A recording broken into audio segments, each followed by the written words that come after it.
బలమైన రీజన్. రెండోది ఉన్న 2.5 years లో ఇప్పుడు చంద్రబాబు గారు ఏవైతే రిబ్బన్లు కటింగ్ చేస్తాను, నేను జగన్ అన్న ఫ్యాన్ కాదు, I belong to other party, దానికి స్టేట్ వర్కింగ్ ప్రెసిడెంట్ ఉన్నాను, బట్ ఉన్న ఫ్యాక్ట్స్ ని మాట్లాడతాను.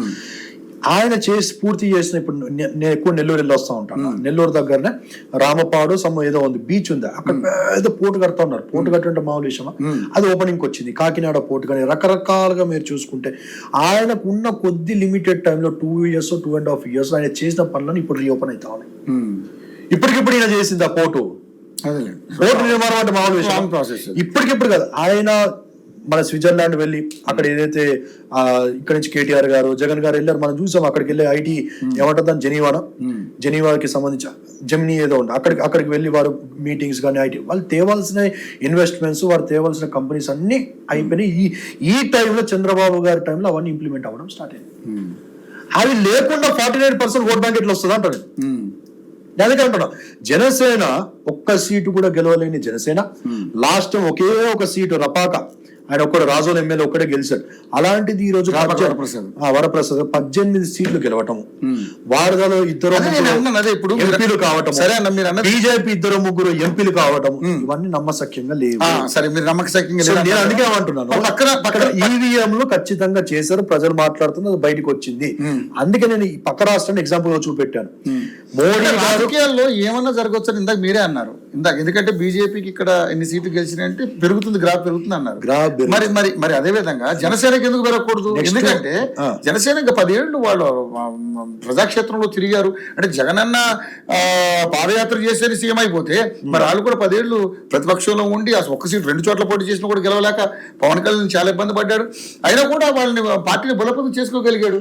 పక్కనుండి విజయ్ ఫస్ట్ టైం విజయ్ 108 సీట్లతోటి సీఎం అయ్యాడు. గుడ్ మార్నింగ్ అని చెప్పి ఒక ఆయన ధర్మవరం కేతిరెడ్డి గారికి అసలు తిరుగులేదు. దాని తర్వాత ఎవరైనా హోమ్ మినిస్టర్ సినీని దానికి చేశాడు నాని వాళ్ళ డాడీ పేరిని నాని లాంటిది. ఇట్లా చెప్పుకుంటూ పోతా ఉంటే బలమైన నాయకులు ఓడిపోవడం అనేది మీరు అలా ఆలోచిస్తున్నారు.